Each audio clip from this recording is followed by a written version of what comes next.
Section 31. Representation in Dreams by Symbols. Some Further Typical Dreams. Part 1. The analysis of the last biographical dream shows that I recognize the symbolism in dreams from the very onset. But it was only little by little that I arrived at a full appreciation of its extent and significance as the result of increasing experience, and under the influence of the works of W. Steckel, concerning which I may here fittingly say something. This author, who has perhaps injured psychoanalysis as much as he has benefited it, produced a large number of novel symbolic translations, to which no credence was given at first, but most of which were later confirmed and had to be accepted.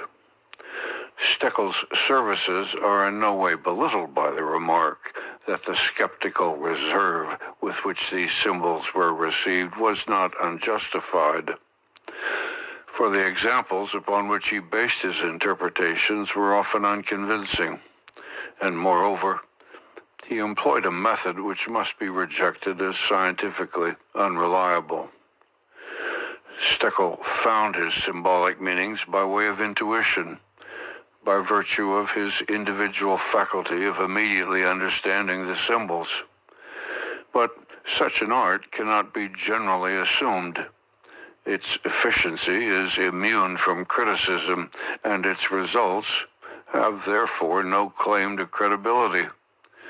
It is as though one were to base one's diagnosis of infectious diseases on the olfactory impressions received beside the sickbed, although, of course, there have been clinicians to whom the sense of smell, atrophied in most people, has been of greater service than to others, and who really have been able to diagnose a case of abdominal typhus by their sense of smell.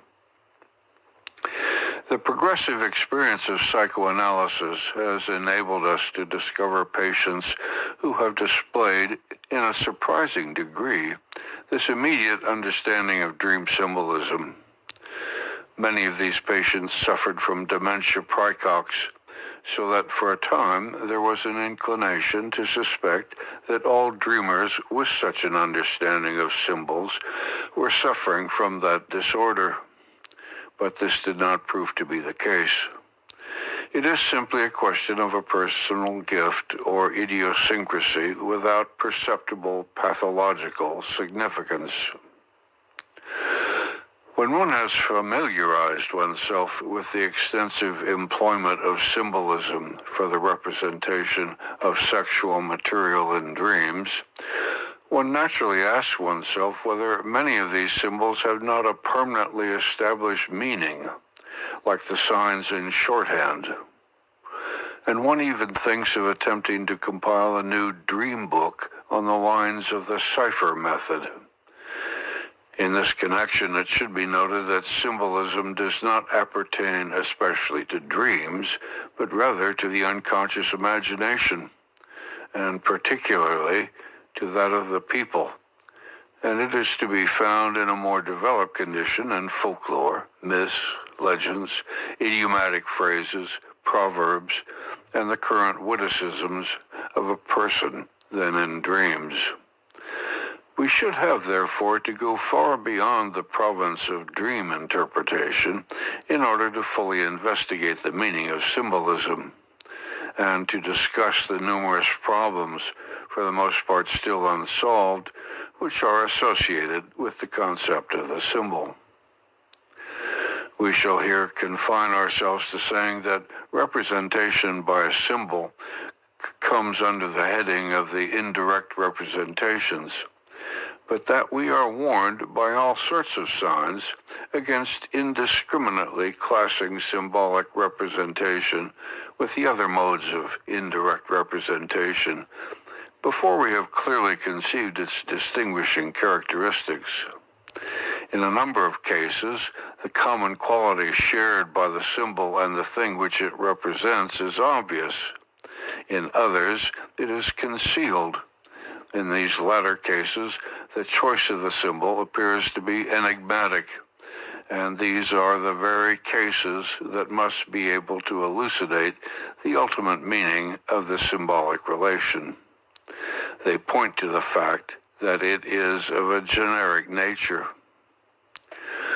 What is today symbolically connected was probably united in primitive times by conceptual and linguistic identity.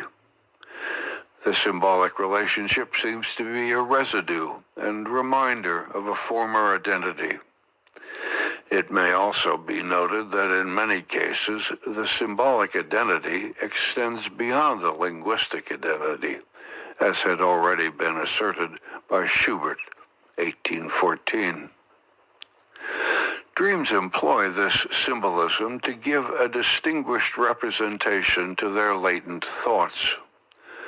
Among the symbols thus employed, there are, of course, many which constantly, or all but constantly, mean the same thing. But we must bear in mind the curious plasticity of psychic material.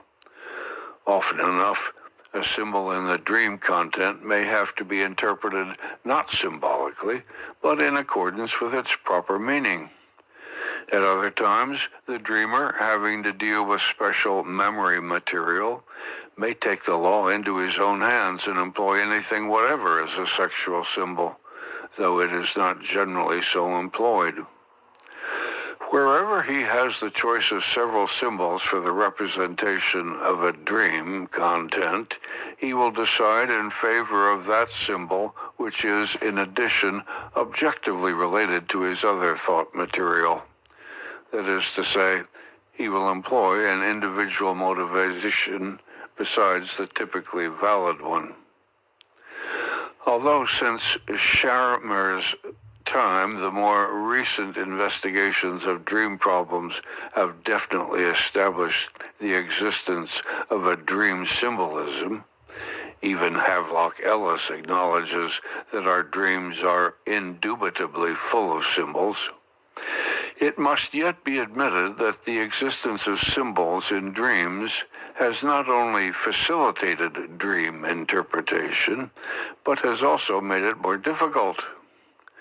The technique of interpretation, in accordance with the dreamer's free associations, more often than otherwise, leaves us in the lurch as far as the symbolic elements of the dream content are concerned. A return to the arbitrariness of dream interpretation as it was practiced in antiquity and is seemingly revived by Stekel's wild interpretations is contrary to scientific method. Consequently, those elements in the dream content which are to be symbolically regarded compel us to employ a combined technique, which on the one hand is based on the dreamer's associations, while on the other hand, the missing portions have to be supplied by the interpreter's understanding of the symbols. Critical circumspection in the solution of the symbols must coincide with careful study of the symbols in especially transparent examples of dreams in order to silence the reproach of arbitrariness in dream interpretation. The uncertainties which still adhere to our function as dream interpreters are due partly to our imperfect knowledge, which, however, can be progressively increased, and partly to certain peculiarities of the dream symbols themselves. These often possess many and varied meanings, so that, as in Chinese script, only the context can furnish the correct meaning. This multiple significance of the symbol is allied to the dreamer's faculty of admitting overinterpretations, of representing in the same content various wish impulses and thought formations, often of a widely divergent character. After these limitations and reservations, I will proceed. The emperor and the empress, king and queen, in most cases, really represent the dreamer's parents. The dreamer himself or herself is the prince or princess, but the high authority conceded to the emperor is also conceded to great men, so that in some dreams, for example, Goethe appears as a father symbol, Hitchman. All elongated objects, sticks, tree trunks, umbrellas, on account of the opening, which might be likened to an erection, all sharp and elongated weapons, knives, daggers, and pikes, represent the male member. A frequent but not very intelligible symbol for the same is a nail file, a reference to rubbing and scraping. Small boxes, chests, cupboards, and ovens correspond to the female organ. Also cavities, ships, and all kinds of vessels. A room in a dream generally represents a woman. The description of its various entrances and exits is scarcely calculated to make us doubt this interpretation. The interest as to whether the room is open or locked will be readily understood in this connection. There is no need to be explicit as to the sort of key that will unlock the room. The symbolism of lock and key has been gracefully, if broadly employed, by Uhland in his Song of the Graf Eberstein. The dream of walking through a suite of rooms signifies a brothel or a harem, but as H. Sachs has shown by an admirable example, it is also employed to represent marriage, contrast. An interesting relation to the sexual investigations of childhood emerges when the dreamer dreams of two rooms which were previously one, or finds that a familiar room in a house of which he dreams has been divided into two, or the reverse. In childhood, the female genitals and anus, the behind, are conceived as a single opening according to the infantile cloaca theory, and only later is it discovered that this region of the body contains two separate cavities and openings. Steep inclines, ladders, and stairs, and going up or down them are symbolic representations of the sexual act. Smooth walls over which one climbs, facades of houses across which one lets oneself down, often with a sense of great anxiety, correspond to erect human bodies, and probably repeat in our dreams childish memories of climbing up parents or nurses. Smooth walls are men. In anxiety dreams, one often holds firmly to projections on houses. Tables, whether bare or covered, and boards are women, perhaps by virtue of contrast, since they have no protruding contours. Wood, generally speaking, seems, in accordance with its linguistic relations, to represent feminine matter, materie. The name of the island Madeira means wood in Portuguese.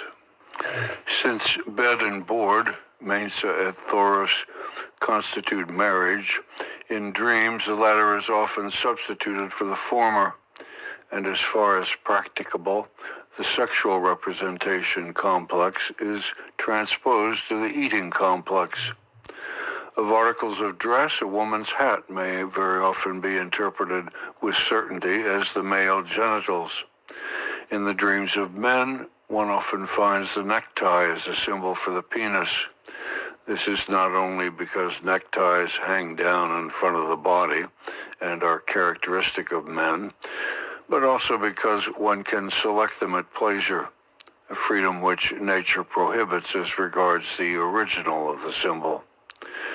Persons who make use of this symbol in dreams are very extravagant in the matter of ties and possess whole collections of them.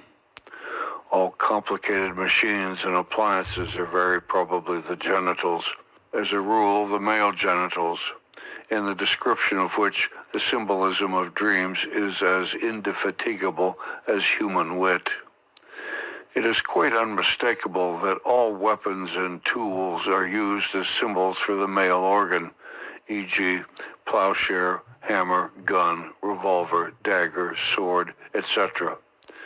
Again, many of the landscapes seen in dreams, especially those that contain bridges or wooded mountains, may be readily recognized as descriptions of the genitals. Markinovsky collected a series of examples in which the dreamer explained his dream by means of drawings in order to represent the landscapes and places appearing in it. These drawings clearly showed the distinction between the manifest and the latent meaning of the dream, whereas naively regarded they seemed to represent plans, maps, and so forth. Closer investigation showed that they were representations of the human body, of the genitals, etc., and only after conceiving them thus could the dream be understood. Finally, where one finds incomprehensible neologisms, one may suspect combinations of components having a sexual significance.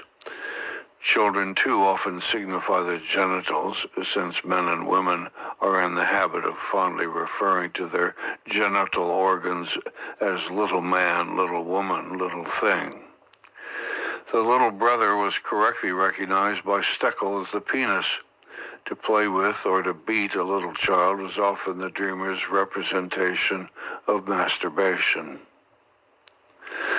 The dream work represents castration by baldness, haircutting, the loss of teeth, and beheading. As an insurance against castration, the dream uses one of the common symbols of the penis in double or multiple form, and the appearance in a dream of a lizard, an animal whose tail, if pulled off, is regenerated by a new growth, has the same meaning. Most of these animals, which are utilized as genital symbols in mythology and folklore, play this part also in dreams. The fish, the snail, the cat, the mouse, on account of the hairiness of the genitals, but above all the snake, which is the most important symbol of the male member.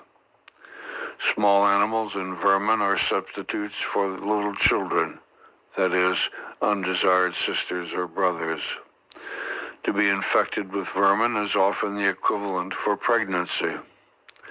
As a very recent symbol of the male organ, I may mention the airship, whose employment is justified by its relation to flying, and also occasionally by its form.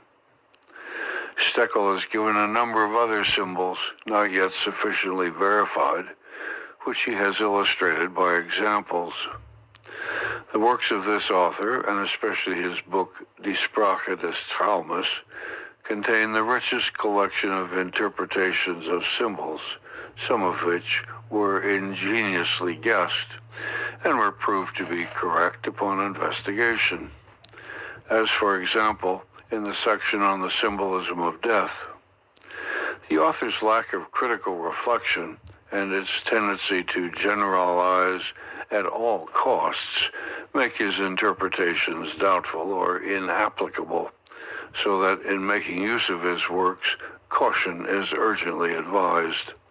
I shall therefore restrict myself to mentioning a few examples.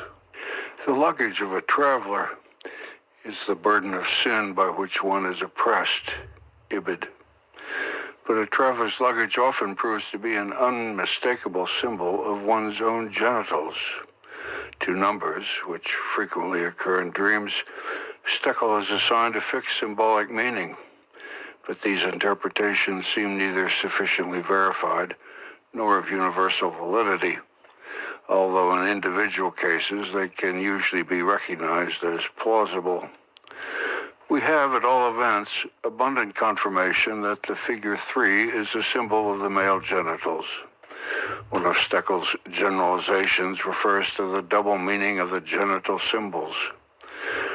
Where is there a symbol, he asks, which, if any way permitted by the imagination, may not be used simultaneously in the masculine and the feminine sense? To be sure, the clause in parentheses retracts much of the absolute character of this assertion, for this double meaning is not always permitted by the imagination. Still, I think it is not superfluous to state that, in my experience, this general statement of Steckel's requires elaboration. Besides those symbols which are just as frequently employed for the male as for the female genitals, there are others which preponderantly or almost exclusively designate one of the sexes. And there are yet others which, so far as we know, have only the male or only the female signification. To use long, stiff objects and weapons as symbols of the female genitals, or hollow objects, chests, boxes, etc., as symbols of the male genitals, is certainly not permitted by the imagination. It is true that the tendency of dreams and of the unconscious fantasy to employ the sexual symbols bisexually reveals an archaic trait, for in childhood the difference in the genitals is unknown, and the same genitals are attributed to both sexes. One may also be misled as regards the significance of a bisexual symbol if one forgets the fact that in some dreams a general reversal of sexes takes place, so that the male organ is represented by the female and vice versa. Such dreams express, for example, the wish of a woman to be a man.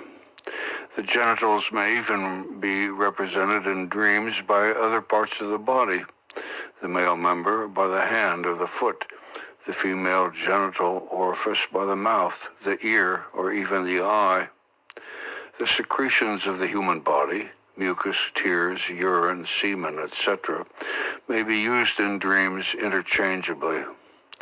The statement of Steckles, correct in the main, has suffered a justifiable critical restriction as the result of certain comments of R. Reitler's Internat Zeitschrift für Psychologie, 1913.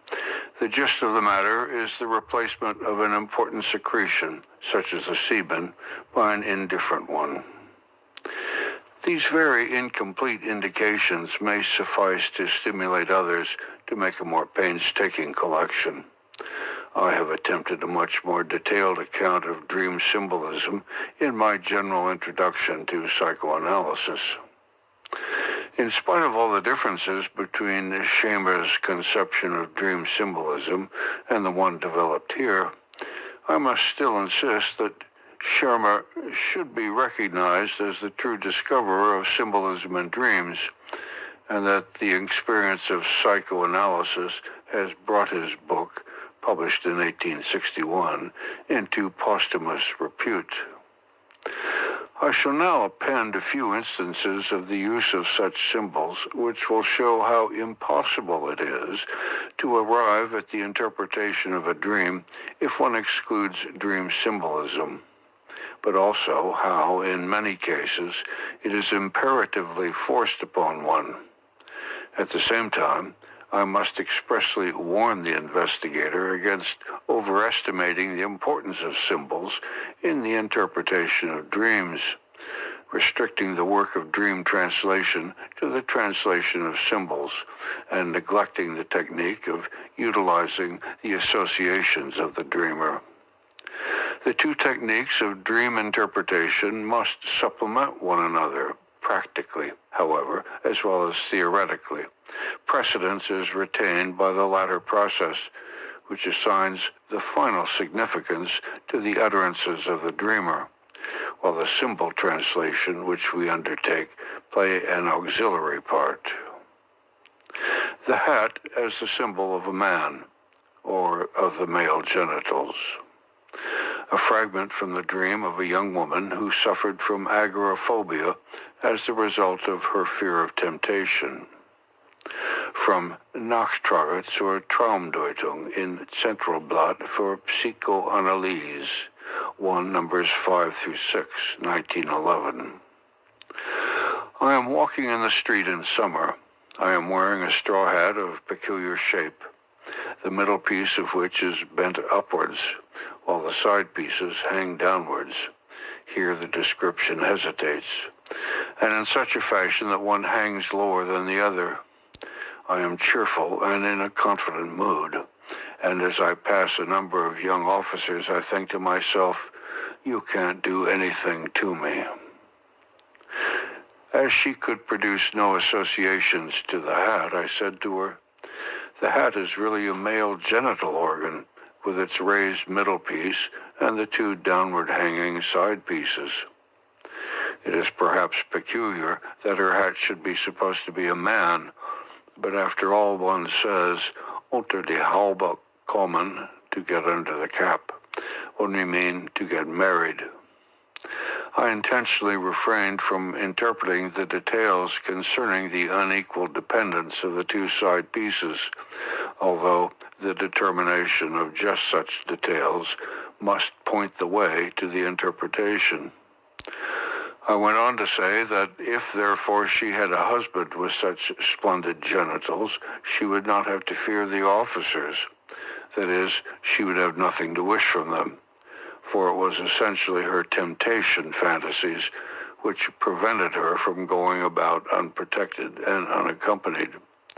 This last explanation of her anxiety I had already been able to give her repeatedly on the basis of other material. It is quite remarkable how the dreamer behaved after this interpretation. She withdrew her description of the hat and would not admit that she had said that the two side pieces were hanging down. I was, however, too sure of what I had heard to allow myself to be misled, and so I insisted that she did say it. She was quiet for a while, and then found the courage to ask why it was that one of her husband's testicles was lower than the other, and whether it was the same with all men. With this, the peculiar detail of the hat was explained, and the whole interpretation was accepted by her. The hat symbol was familiar to me long before the patient related this dream. From other but less transparent cases, I believed that I might assume the hat could also stand for the female genitals. 2. The little one as the genital organ, being run over as a symbol of sexual intercourse. Another dream of the same agoraphobic patient. Her mother sends away her little daughter so that she has to go alone. She then drives with her mother to the railway station and sees her little one walking right along the track, so that she is bound to be run over. She hears the bones crack. At this, she experiences a feeling of discomfort, but no real horror. She then looks through the carriage window to see whether the parts cannot be seen behind. Then she reproaches her mother for allowing the little one to go out alone. Analysis. It is not an easy matter to give here a complete interpretation of the dream. It forms part of a cycle of dreams and can be fully understood only in connection with the rest, for it is not easy to obtain the material necessary to demonstrate the symbolism in a sufficiently isolated condition. The patient at first finds that the railway journey is to be interpreted historically as an allusion to a departure from a sanatorium for nervous diseases, with whose director she was, of course, in love. Her mother fetched her away, and before her departure, the physician came to the railway station and gave her a bunch of flowers. She felt uncomfortable because her mother witnessed this attention. Here the mother, therefore, appears as the disturber of her tender feelings, a role actually played by this strict woman during her daughter's girlhood. The next association referred to the sentence, "She then looks to see whether the parts cannot be seen behind." In the dream facade, one would naturally be compelled to think of the pieces of the little daughter who had been run over and crushed. The association, however, turns in quite a different direction. She recalls that she once saw her father in the bathroom naked from behind. She then begins to talk about sex differences and remarks that in the man, the genitals can be seen from behind, but in the woman they cannot. In this connection, she now herself offers the interpretation that the little one is the genital organ, and her little one, she has a 4-year-old daughter, her own again. She reproaches her mother for wanting her to live as though she had no genitals, and recognizes this reproach in the introductory sentence of the dream. The mother sends her little one away so that she has to go alone. In her fantasy, going alone through the streets means having no man, no sexual relations, co-ire, to go together. And this she does not like. According to all her statements, she really suffered as a girl through her mother's jealousy, because her father showed a preference for her. The deeper interpretation of this dream depends upon another dream of the same night, in which the dreamer identifies herself with her brother. She was a tomboy, and was always being told that she should have been born a boy. This identification with the brother shows with especial clearness that the little one signifies the genital organ.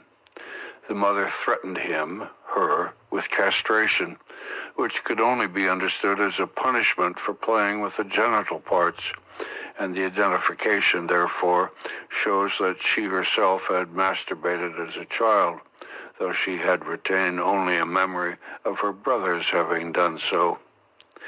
An early knowledge of the male genitals, which she lost later, must, according to the assertions of this second dream, have been acquired at this time. Moreover, the second dream points to the infantile sexual theory that girls originate from boys as a result of castration. After I had told her of this childhood belief, she at once confirmed it by an anecdote in which the boy asked the girl, "Was it cut off?" To which the girl replies, "No, it's always been like that." Consequently, the sending away of the little one, of the genital organ in the first dream, refers also to the threatened castration. Finally, she blames her mother for not having born her as a boy. That being run over symbolizes sexual intercourse would not be evident from this dream if we had not learned it from many other sources. 3. Representation of the genitals by buildings, stairs, and shafts.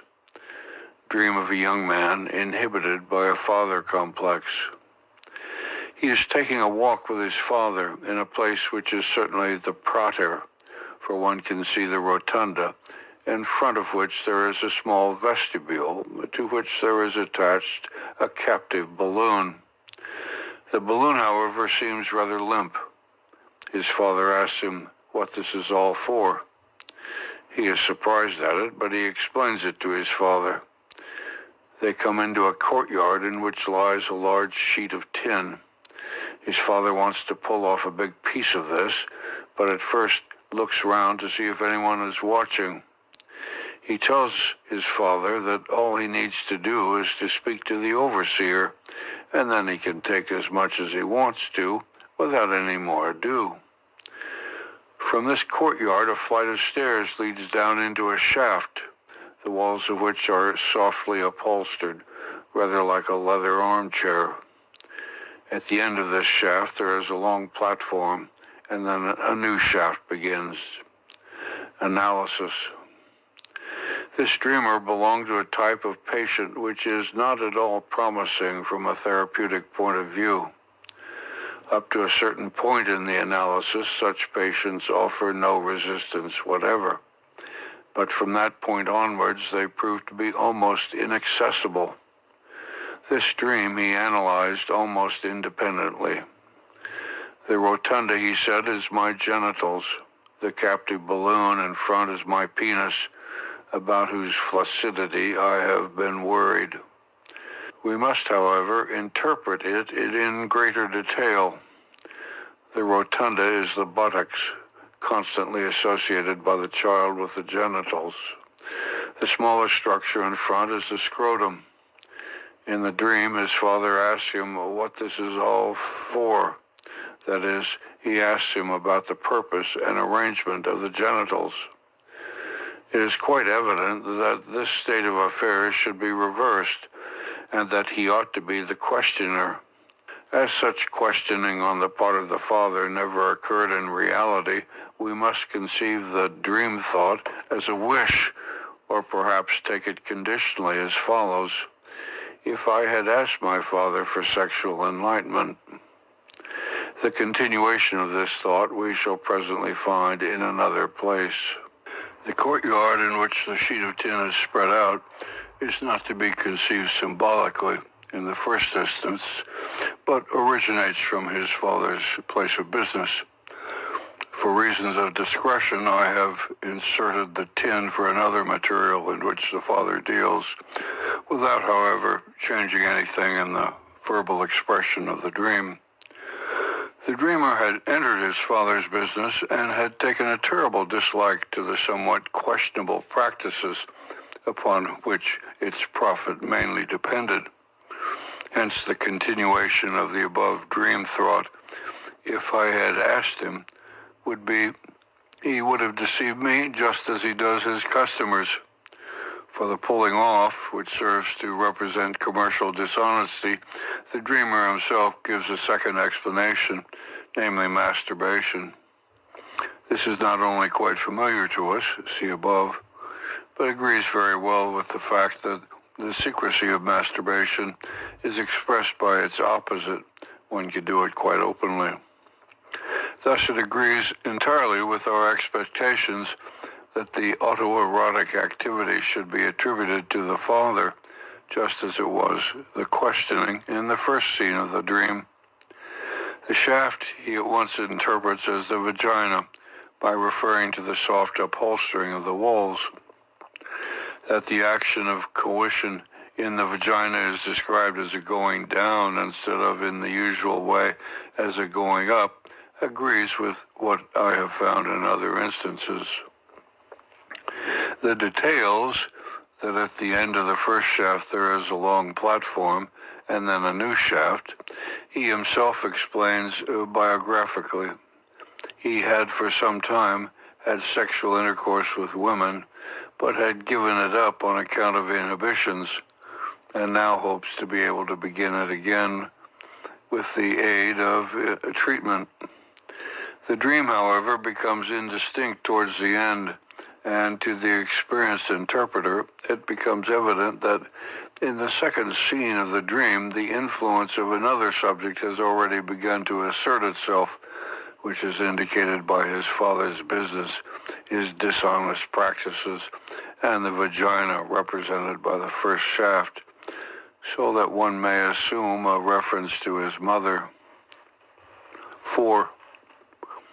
The male organ symbolized by persons and the female by a landscape. Dream of a woman of the lower class whose husband is a policeman, reported by B. Dalter.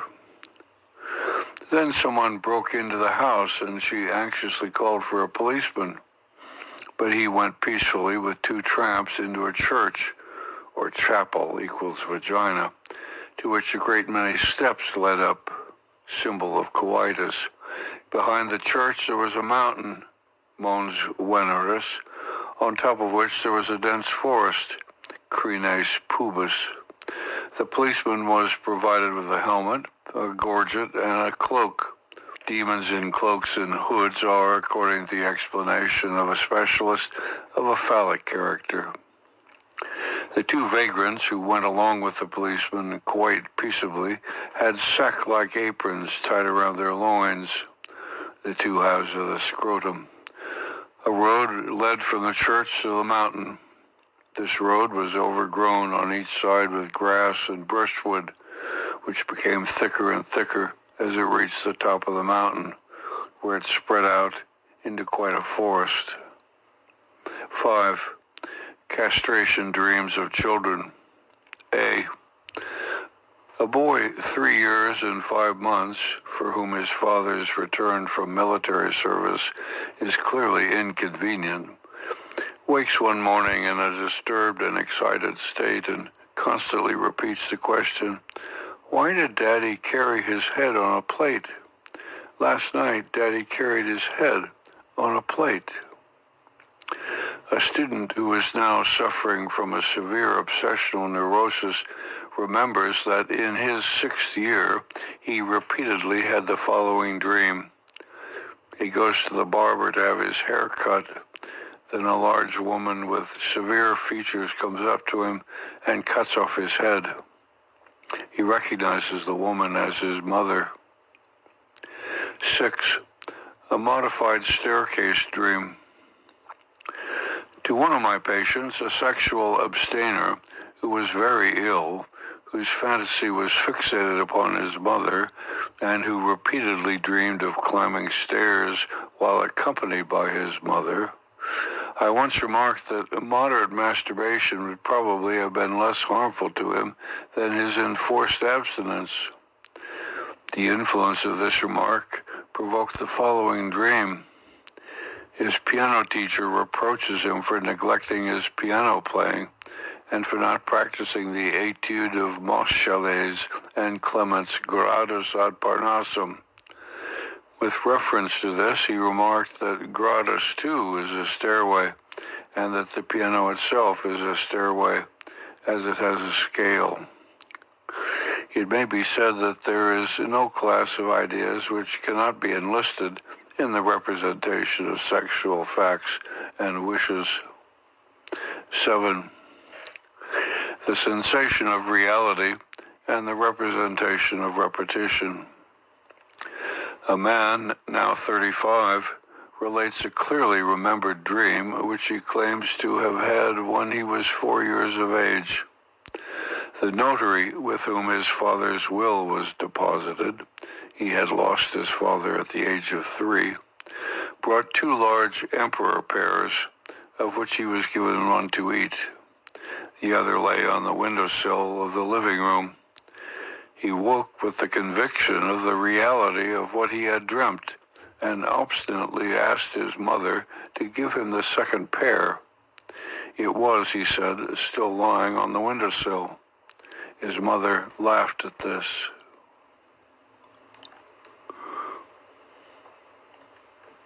Analysis. The notary was a jovial old gentleman who, as he seems to remember, really sometimes brought pears with him. The windowsill was, as he saw it in the dream. Nothing else occurs to him in this connection, except perhaps that his mother was recently told, except perhaps that his mother has recently told him a dream. She has 2 birds sitting on her head. She wonders when they will fly away, but they do not fly away, and one of them flies to her mouth and sucks at it. The dreamer's inability to furnish associations justifies the attempt to interpret it by the substitution of symbols. The 2 pears, pomme or poire, are the breasts of the mother who nursed him. The windowsill is the projection of the bosom, analogous to the balconies in the dream of houses.